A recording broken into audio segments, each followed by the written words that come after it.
ತೆರೆ ಮೇಲೆ ಹೀರೋ ಆಗಿ ಅಬ್ಬರಿಸ್ತಾ ಇದ್ದ ದರ್ಶನ್ ಈಗ ನಿಜ ಜೀವನದಲ್ಲಿ ಮತ್ತೊಮ್ಮೆ ವಿಲನ್ ಆಗಿದ್ದಾರೆ. ಕೊಲೆ ಆರೋಪ ಹೊತ್ತಿದ್ದಾರೆ. ಹಿಂದೆ ದರ್ಶನ್ ವಿಚಾರವಾಗಿ ಅದೇನೇನೇ ವಿವಾದ ನಡೆದ್ರು ಅಷ್ಟೊಂದು ಯಾರೂ ತಲೆ ಕೆಡಿಸ್ಕೊಳ್ತಾ ಇರಲಿಲ್ಲ. ಆದ್ರೆ ಈಗ ಕೊಲೆ ಆರೋಪ ಇರೋ ಕಾರಣದಿಂದಾಗಿ ರಾಜ್ಯಾದ್ಯಂತನೂ ದರ್ಶನ್ ವಿರುದ್ಧ ಪ್ರತಿಭಟನೆಗಳು ಶುರುವಾಗಿದೆ.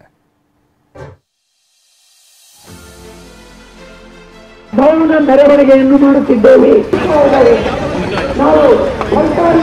ಇದು ಚಾಲೆಂಜಿಂಗ್ ಸ್ಟಾರ್ ಅಂತ ಕರೆಸಿಕೊಳ್ಳೋ ದರ್ಶನ್ ವಿರುದ್ಧ ರಾಜ್ಯಾದ್ಯಂತ ಸ್ಫೋಟಗೊಂಡಿರುವ ಆಕ್ರೋಶ. ರೇಣುಕಾ ಸ್ವಾಮಿ ಕೊಲೆ ಕೇಸ್ನಲ್ಲಿ ದರ್ಶನ್ ಖಾಕಿ ವಲಯಲ್ಲಿ ಬೇಡುತ್ತಿದ್ದಂತೆ ರಾಜ್ಯದ ಹಲವೆಡೆ ಪ್ರತಿಭಟನೆ ಶುರುವಾಗಿದೆ. ಚಿತ್ರದುರ್ಗ, ಬೆಂಗಳೂರು, ಹುಬ್ಬಳ್ಳಿ ಸೇರಿದಂತೆ ಹಲವೆಡೆ ವಿವಿಧ ಸಂಘಟನೆಗಳು ಬೀದಿಗೆ ಇಳಿದು ತಮ್ಮ ಆಕ್ರೋಶವನ್ನ ಹೊರಹಾಕಿವೆ. ಎಷ್ಟರ ಮಟ್ಟಿಗೆ ಅಂದ್ರೆ ದರ್ಶನ್ಗೆ ಸಿನಿಮಾ ಇಂಡಸ್ಟ್ರಿಯಿಂದಲೇ ಬ್ಯಾನ್ ಮಾಡಬೇಕು, ಎಲ್ಲರಿಗೂ ತಕ್ಕ ಶಿಕ್ಷೆ ಕೊಡಿಸಬೇಕು ಅಂತ ಹುಬ್ಬಳ್ಳಿಯಲ್ಲಿ ಬೇಡ ಜಂಗಮ ಸಂಘಟನೆಯವರು ಆಗ್ರಹಿಸಿದರು.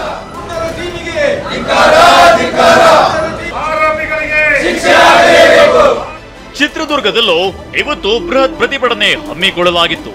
ರೇಣುಕಾ ಸ್ವಾಮಿ ಕೊಲೆ ಖಂಡಿಸಿ ಚಿತ್ರದುರ್ಗದ ಶ್ರೀ ನೀಲಕಂಠೇಶ್ವರ ಸ್ವಾಮಿ ದೇವಾಲಯದಿಂದ ಡಿಸಿ ಕಚೇರಿವರೆಗೂ ಪ್ರತಿಭಟನಾ ಮೆರವಣಿಗೆ ನಡೆಸಲಾಯಿತು.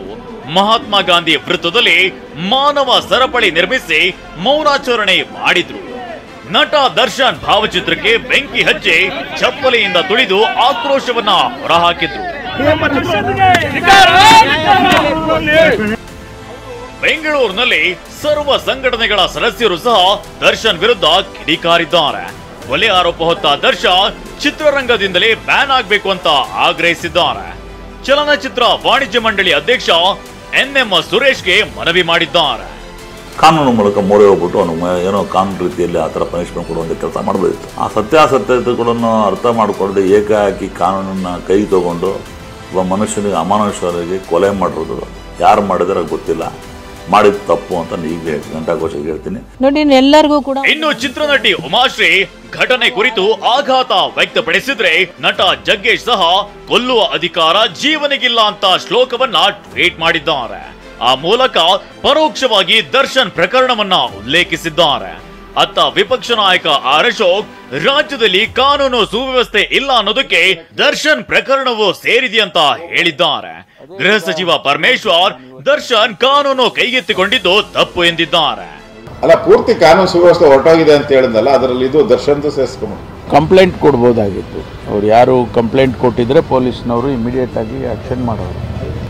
ಆದರೆ ಇದು ನಡೆದೋಗಿದೆ ಘಟನೆ, ಅವನ ಪ್ರಾಣ ಹೋಗಿದೆ. ಈಗ ಯಾರು ಏನು ಮಾಡೋದಕ್ಕಾಗೋದಿಲ್ಲ. ಆದರೆ ಕಾನೂನಿನ ಪ್ರಕಾರ ಏನು ಕ್ರಮ ತಗೋಬೇಕು ಅದನ್ನು ಪೊಲೀಸ್ ಇಲಾಖೆ ತಗೊಳ್ಳುತ್ತೆ. ಇದೆಲ್ಲದರ ಮಧ್ಯೆ ಇವತ್ತು ಅನ್ನಪೂರ್ಣೇಶ್ವರಿ ನಗರ ಠಾಣೆ ಮುಂದೆ ದರ್ಶನ್ ಅಭಿಮಾನಿಗಳು ಡಿ ಬಾಸ್ ಅಂತ ಜೈಕಾರ ಹಾಕಿದ್ರು. Bureau report, TV9.